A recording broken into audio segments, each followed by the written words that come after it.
بسم اللہ الرحمن الرحیم۔ قوم بنی اسرائیل وہ واحد قوم تھی جس پر اللہ نے بے شمار عنایتیں کی تھی۔ انہی عنایتوں اور نعمتوں میں سے ایک نعمت من و سلویٰ بھی تھی۔ آسمان سے اتارا گیا ایک لذیذ اور معجزاتی غذا۔ یہ کھانا بنی اسرائیل پر کب اور کیوں نازل کیا گیا تھا؟ کیا یہ غذا جنت سے آیا تھا یا زمین پر پیدا ہوا تھا؟ بنی اسرائیل نے ایسی کیا نافرمانی کی تھی کہ اس کا اثر آج تک کے کھانے میں موجود ہے؟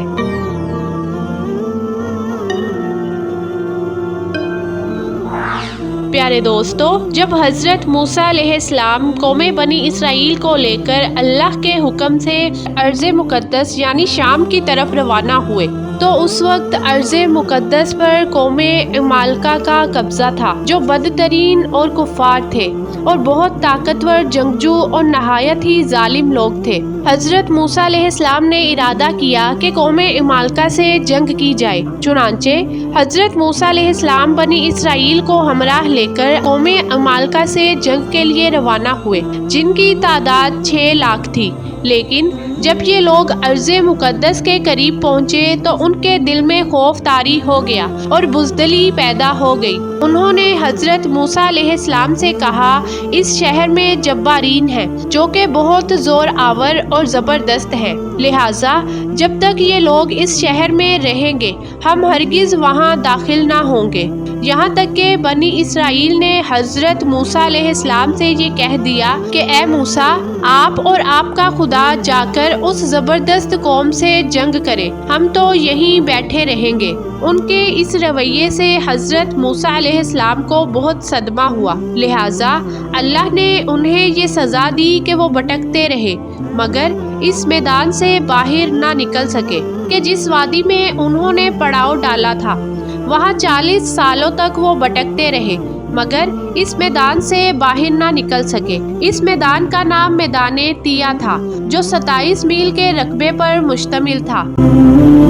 پیارے دوستو، ایک روایت کے مطابق بنی اسرائیل کے لوگ جب سامان اٹھا کر سارا دن چلنے کے بعد رات کو ایک جگہ پر پہنچتے اور جب صبح ہوتی تو وہ وہیں پر موجود ہوتے جہاں سے وہ چلے تھے، لہٰذا اب بنی اسرائیل میدان میں پھنس چکے تھے اور ایک ہفتے میں سب کا سامان ختم ہو گیا تھا۔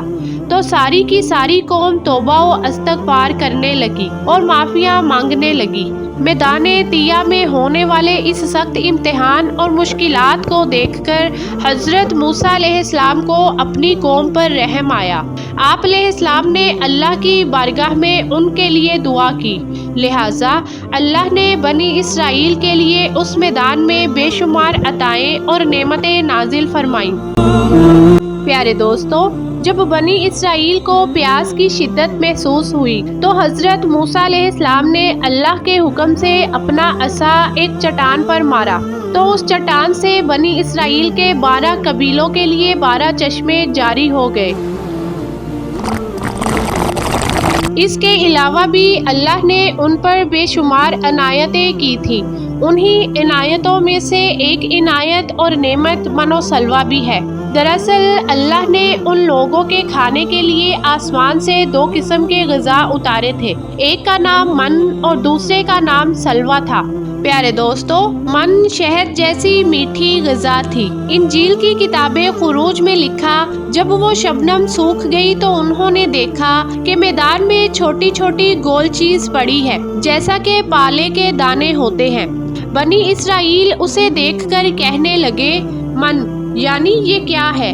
موسیٰ علیہ السلام نے ان سے کہا کہ یہ وہی غذا ہے جو خداوند نے تمہارے کھانے کو دی ہے، اور اس نے تجھ کو پہلے آزمائش میں ڈالا اور تجھے بھوکا رکھا، پھر وہ من جسے تو اور تیرے باپ دادا نہ جانتے تھے تجھے کھلایا، تاکہ تجھ کو سکھلائے کہ انسان صرف روٹی پر ہی زندہ نہیں رہتا۔